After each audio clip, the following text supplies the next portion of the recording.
तमन्ना है कि कभी खुद से मैं मुलाकात करूं, खुद के बारे में ही बैठ के अकेले में खुद की बात करूं। बड़ा अजीब है ना खुद से खुद की बात करना। अरे कोई बात नहीं, मैं तो सोचता हूँ मैं ही इसकी शुरुआत करूँ। Hello my dear students, welcome to Dwivedi classes Prayagraj. मैं हूँ सुशील द्विवेदी। बच्चों, मैट्रिसेस का जो कल का वीडियो था उसमें हम लोगों ने 3.2 का इंट्रोडक्शन पढ़ा। अब आज के वीडियो में क्या करेंगे, एक्सरसाइज 3.2 के क्वेश्चंस को सॉल्व करेंगे। ठीक है, बहुत आसान एक्सरसाइज है। वीडियो को शुरू से लेकर लास्ट तक देखना, कोई भी कंफ्यूजन नहीं होगा। कोई भी दिक्कत होती है कमेंट बॉक्स में जरूर बताएं। वीडियो अच्छा लगे तो वीडियो को लाइक करें और बच्चों चैनल को जरूर सब्सक्राइब कर लें। चलिए शुरू करेंगे। आज का जो क्वेश्चन है हमारा,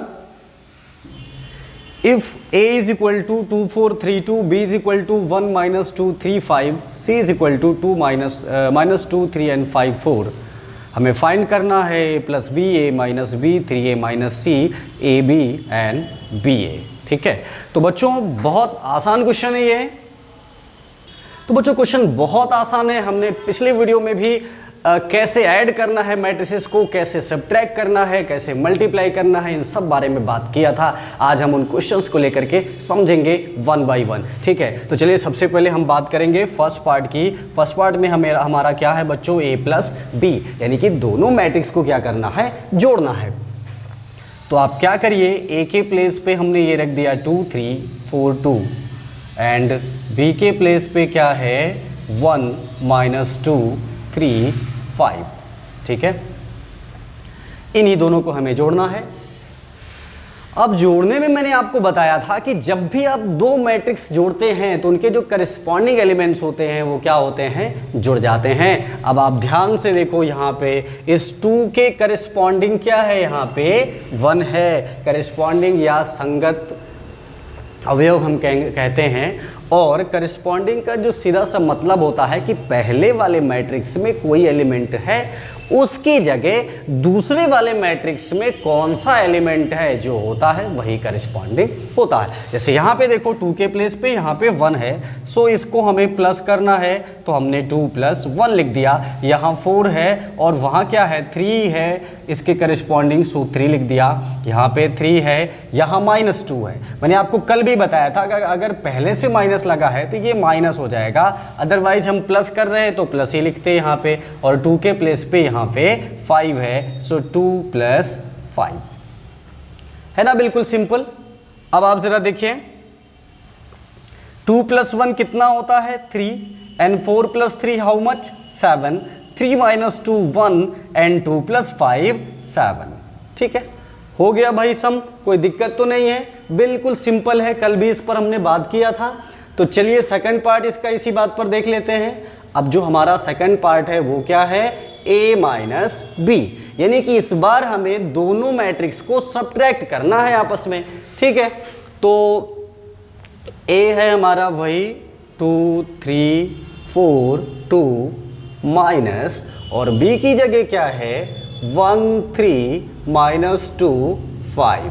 ठीक है, अब चलिए सब्ट्रैक्ट करते हैं। अब जब आप सब्ट्रैक्ट करेंगे बच्चों, ऐड कर रहे हो या सब्ट्रैक्ट कर रहे हो, रूल वही है, उसके जो करस्पॉन्डिंग एलिमेंट्स होंगे एडिशन वाले में ऐड कर देते हैं और सब्ट्रैक्शन वाले में क्या करेंगे, सब्ट्रैक्ट कर देंगे। अब आप देखो जरा, जैसे 2 के प्लेस पे यहाँ पे 1 है 2 के करस्पॉन्डिंग, तो 2 माइनस 1 एंड 4 के करस्पॉन्डिंग 3 है तो 4 माइनस 3, 3 के करस्पॉन्डिंग माइनस 2 है। तो बच्चों एक माइनस यहाँ पहले से है और एक माइनस हम सब्ट्रैक्ट करने जा रहे हैं, इसलिए वो प्लस में हो जाएगा। सो यहाँ पे 3 प्लस 2 एंड ये 2 माइनस 5। ठीक है, तो अब क्या हो जाएगा 2 minus 1 1, 4 minus 3 1, 3 plus 2 5 and 2 minus 5 minus 3। तो देखा आपने, मैट्रिक्स को ऐड करना और सब्ट्रैक्ट करना दोनों ही बहुत ही आसान है। ठीक है बच्चों, तो चलिए थर्ड पार्ट पे पहुंचते हैं। तो थर्ड पार्ट में क्या है बच्चों, थर्ड पार्ट में हमें फाइंड करना है ये 3a माइनस सी। आपको याद हो मैंने कल की वीडियो में कहा था स्केलर मल्टीप्लिकेशन क्या होता है। किसी भी मैट्रिक्स में जब किसी कांस्टेंट का, किसी नंबर का हम मल्टीप्लाई करते हैं तो उसके सारे एलिमेंट्स में उसका मल्टीप्लाई हो जाता है, उसी को स्केलर मल्टीप्लिकेशन कहते हैं। तो जैसे यहाँ पे आप 3a माइनस सी देख रहे हैं तो सबसे पहले आप 3a फाइंड करो, तब तो उससे c को सब्ट्रैक्ट करेंगे। तो 3a में 3 इंटू ए, ये जो है ये लिख लेंगे 2 4 3 2। अब मैंने क्या कहा था, इस 3 का अंदर जितने भी एलिमेंट्स हैं सभी में मल्टीप्लाई हो जाना है, यानी 3 इंटू 2 कितना 6 हो जाएगा, और 3 इंटू 4 कितना 12, and 3 3s are 9 and 3 2s are 6। ठीक है, 3a निकल गया। हमें तो 3a माइनस सी चाहिए ना, तो ठीक है भाई 3a माइनस सी। तो 3a तो ये अभी आपने निकाला है, इसको रख देते हैं, क्या है 6 9 12 6, और c कहाँ है, ये है ना, तो इसको रख देते हैं यहाँ पे। तो c है हमारा -2 5 3 4। है कोई दिक्कत? बहुत इजीएस्ट टॉपिक है बच्चों, अच्छे से समझ लो आप, और बड़ा इंपॉर्टेंट भी है। कंपटीशन हो या आपका बोर्ड एग्जाम हो, सभी जगह इससे क्वेश्चन आपको जरूर मिलते हैं। ठीक है, तो अब देखिए सब्ट्रैक्ट करने का वही रूल है, इट डजंट मैटर कि यहाँ पर 3a है या a लिखा हुआ है, सब्ट्रैक्ट हो या एडिशन हो, रूल तो वही है कि उसके करस्पॉन्डिंग एलिमेंट्स को हम सब्ट्रैक्ट कर देंगे। यानी 6 के करस्पॉन्डिंग यहाँ -2 है, अब बिकॉज यहाँ ऑलरेडी माइनस लगा हुआ है सो ये प्लस हो जाएगा 6 + 2, और ये 12 - 5, और ये क्या है 9 - 3, और ये क्या है 6 - 4। ठीक है, आसान है। चलिए इसको जरा सा सॉल्व करके देखते हैं। 6 + 2 8, एंड 12 - 5 7, 9 - 3 6, एंड 6 - 4 2। तो देखा आपने 3a माइनस सी भी निकल गया। सबसे पहले हमने क्या किया कि 3 था ना, तो 3 से a वाले मैट्रिक्स में सारे एलिमेंट में मल्टीप्लाई कर दिया, और यहां से a को 3a हमें मिल गया। फिर फाइनली हमें 3a माइनस सी चाहिए था, तो इस 3a से c वाले को, ये है ना c वाला, इसको सब्ट्रैक्ट कर दिया। सब्ट्रैक्ट का वही तरीका है जो अभी सेकंड पार्ट में हमने किया, तो है बिल्कुल आसान ना। चलिए अब इसका फोर्थ पार्ट देखते हैं। अब इसका जो फोर्थ पार्ट है वहां पे हमें ए बी फाइंड करना है। इसका मतलब जो मैट्रिक्स ए है उसका मैट्रिक्स बी से मल्टीप्लिकेशन फाइंड करना है। मल्टीप्लिकेशन के बारे में मैंने आपको कल भी थोड़ी सी बात की थी, चलिए आज समझते हैं अच्छे से थोड़ा सा डिटेल में उसको। दिस इज 2 3 4 2, ठीक है, और बी क्या है 1 - 2 3 5। हमें ए बी फाइंड करना है फोर्थ पार्ट में, और बी ए फाइंड करना है फिफ्थ पार्ट में। ठीक है, अब देखिए मैंने आपसे एक बात कही थी कि जब आप ए और बी दो मैट्रिक्स हैं और ए का जो कॉलम होगा वो इक्वल होना चाहिए बी के रो के, तब आप कन्फर्मेबल हैं, यानी कि निश्चित रूप से उसका प्रोडक्ट फाइंड कर सकते हैं। तो यहां देख लो, इसमें कितने कॉलम हैं 2, और इसमें कितने रो हैं 2, तो कोई प्रॉब्लम की बात नहीं है। ठीक है, तो अब फिर मल्टीप्लाई करते कैसे हैं, मैंने कल भी बताया था, आज एक बार फिर से बता दूं। जो पहले वाले नंबर पे होगा इसका आप रो लेंगे और दूसरे वाले के कॉलम पे जिसके जो करस्पॉन्डिंग होगा मल्टीप्लाई करके ऐड कर देंगे। कैसे कर देंगे, बिल्कुल गौर से देखना, ध्यान से देखना। स्टार्टिंग में थोड़ा मुश्किल लग सकता है लेकिन आसान है। ठीक है, अब क्या करोगे आप, इस 2 का 1 में मल्टीप्लाई करेंगे, क्योंकि 2 के करस्पॉन्डिंग 1 है ना, और इस 4 के करस्पॉन्डिंग -2 है। आप सोचोगे कि प्लस में तो आपने 4 का करस्पॉन्डिंग 3 बताया था, हाँ, माइनस में भी यही बताया था, पर मैंने क्या कहा, हम यहां मल्टीप्लाई कर रहे हैं, और मल्टीप्लाई में ये जो पहले वाला हमारे पास मैट्रिक्स है इसका रो और दूसरे वाले का कॉलम लेके चल रहे हैं, तो जिसको लेके चल रहे हैं उसी के करस्पॉन्डिंग तो देखेंगे ना, आगे जाने की क्या जरूरत है। अब जैसे 2 का 1 में, 4 का -2 में, हर बार यहां बच्चों प्लस लगाएंगे। ठीक है, 4 × -2।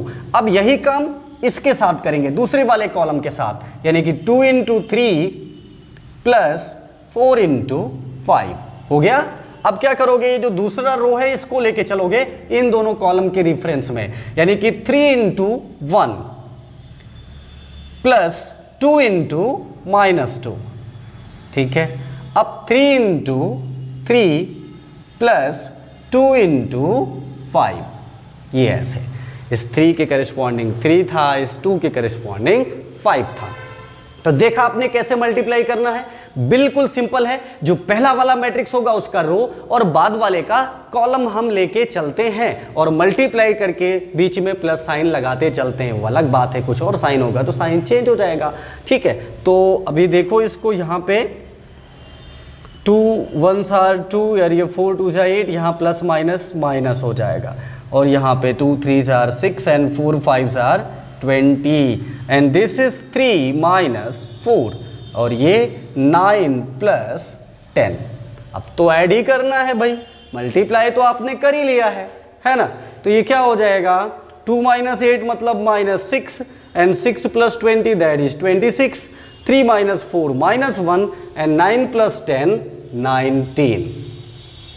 ये आपने ए भी निकाल लिया, मल्टीप्लाई कर लिया है। ठीक है, तो बच्चों जो इसके अगला पार्ट है उसमें बी ए फाइंड करना है। तो बी ए के लिए क्या करेंगे, बिल्कुल इसी तरह करना है, बस जो बी ए है इस बार पहला मैट्रिक्स हमारा बी वाला होगा और दूसरा क्या होगा ए वाला होगा। ठीक है, इसका हमें ख्याल रखना है।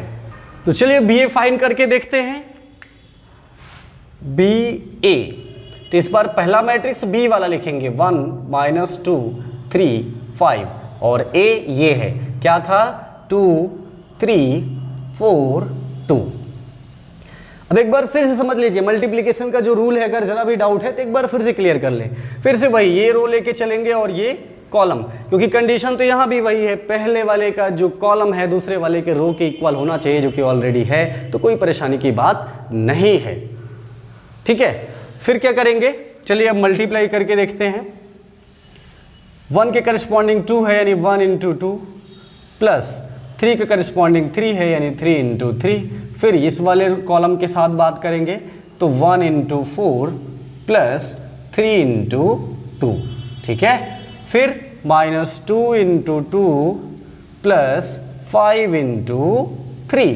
फिर इस कॉलम में आएंगे यानी माइनस 2 इंटू 4 प्लस 5 इंटू 2। अब चलिए जरा से सिंप्लीफाई करते हैं। ये 2 1s आर 2 प्लस 9 और यहाँ पे 4 प्लस 6 और ये माइनस 4 प्लस 15 माइनस 8 प्लस 10। ठीक है, अब इसको जरा सिंप्लीफाई कर ले, सॉल्व हो गया। क्या बचा हमारे पास यहाँ पे 2 plus 9 this is 11 and 4 plus 6 10, 15 minus 4 that is 11 and 10 minus 8 2। ठीक है, तो बच्चों ये रहा आपका क्वेश्चन नंबर 1। आशा करता हूं आप अच्छे से समझ लिए होंगे। तो चलिए फटाफट क्वेश्चन नंबर 2 देखते हैं। क्वेश्चन नंबर 2 में हमारा कंप्यूट द फॉलोइंग, तो बहुत आसान है, यहाँ पे सभी में प्लस लगा हुआ है तो मीन्स हमें जोड़ना है। ठीक है, तो चलिए पहले 2 पार्ट हम समझ लेते हैं। पहला पार्ट आप देख सकते हैं यहाँ पे लिखा हुआ है a b minus b a और a b b a add करना है, बीच में प्लस लगा है तो मतलब ऐड ही करना है। तो ऐड का रूल तो बताया है कि करस्पॉन्डिंग एलिमेंट्स क्या होंगे, जुड़ जाएंगे। यानी कि ए के प्लेस पे यहाँ ए है यानी ए प्लस ए और बी के प्लेस पे बी है, so this is B plus B minus B plus B and A plus A. ठीक है, अब a प्लस ए कितना 2a, b plus B 2b and ये कैंसिल हो जाएगा 0 क्योंकि एक प्लस है एक माइनस में है और ये हो गया 2a। खत्म बात, बिल्कुल आसान। चलिए सेकंड पार्ट देख लेते हैं। तो सेकंड पार्ट में भी यही करेंगे, इसके करस्पॉन्डिंग ये 2ab है, सो यहाँ पे लिख देंगे a square plus b square plus 2ab और इसके करस्पॉन्डिंग ये 2bc है, सो यहाँ b square plus c square plus 2bc लिख दे। इसके करस्पॉन्डिंग ये है, सो यहाँ पे a square plus c square minus 2ac लिख दे। इसके करस्पॉन्डिंग ये है, सो a square plus b square minus 2ab लिख सकते हैं। ठीक है, फिर क्या करेंगे, अब आप जरा ध्यान से देखो भाई, 12th में हो आप ना, ये आइडेंटिटी तो पहचान गए होगे, a plus B 2 whole square है, तो इसको हम चाहें तो a plus B 2 whole square लिख दें और इसको b plus C 2 whole square और ये a minus C 2 whole square और ये a minus B 2 whole square. तो ये हमारे फर्स्ट 2 पार्ट रहे जो कि बिल्कुल आसान है। तो चलिए थर्ड एंड फोर्थ पार्ट भी देख लेते हैं। तो बच्चों थर्ड पार्ट में यहाँ क्या है, फिर से वही प्लस करने वाला है, तो कोई दिक्कत की बात नहीं है, कुछ भी अलग नहीं है। -1 के करस्पॉन्डिंग 12 है, सो -1 प्लस 12। इस 4 के करस्पॉन्डिंग 7 है, सो 4 प्लस 7। -6 के करस्पॉन्डिंग +6 है, सो -6 प्लस 6। ठीक है, 8 के करस्पॉन्डिंग 8 है, सो 8 प्लस 8 और 5 के कौन सा है 0, सो 5 प्लस 0 16 के करस्पॉन्डिंग 5 है, सो 16 प्लस 5 एंड 2 के करस्पॉन्डिंग 3 है, 8 के करस्पॉन्डिंग 2 है यानी 8 प्लस 2 एंड 5 के करस्पॉन्डिंग 3 है यानी कि 5 प्लस 3। ठीक है ना, बिल्कुल आसान। तो चलिए अब इसको ऐड कर देते हैं। 12 minus 1 this is 11, 4 plus 7 11, 6 minus 6 0, 8 plus 8 16 and 5 plus 0 5, 16 plus 5 21 and 2 plus 3 5। ठीक है, 8 प्लस 2 10 एंड 5 प्लस 3 8 हो गया थर्ड पार्ट। चलिए फिर फोर्थ पार्ट की ओर आते हैं। यहाँ भी वैसे ही जोड़ना है, हालांकि यहाँ पे ट्रिग्नोमेट्रिक रेशियो है, कोई दिक्कत नहीं। तो कॉस स्क्वायर एक्स की जगह साइन स्क्वायर एक्स है, सो यहाँ पे मैं लिखूंगा cos square x plus sine square x. बिल्कुल इसी तरह से ये साइन स्क्वायर एक्स की जगह कॉस स्क्वायर एक्स है, फिर इसको लिख दिया sine square x plus cos square x. यही काम नीचे भी करना है, सो ये भी हो जाएगा sine square x plus cos square x और यहाँ पे cos square x plus sine square x. अब इस आइडेंटिटी को तो पहचान ही गए होंगे, cos square theta plus sine square theta 1 होता है ना। सो यहाँ पे हम क्या करेंगे, इनकी जगह 1 1 लिख देंगे, यही हमारा आंसर हो जाएगा। तो बच्चों आज के वीडियो में हमने क्वेश्चन नंबर 1 और 2 को बहुत ही आसान तरीके से समझा। आशा करता हूँ आप बढ़िया से समझ गए होंगे। अगर समझ गए हैं तो वीडियो को लाइक भी कर लें और चैनल को सब्सक्राइब कर लें। मिलता हूँ अगले वीडियो में अगले क्वेश्चन के साथ। Thank you.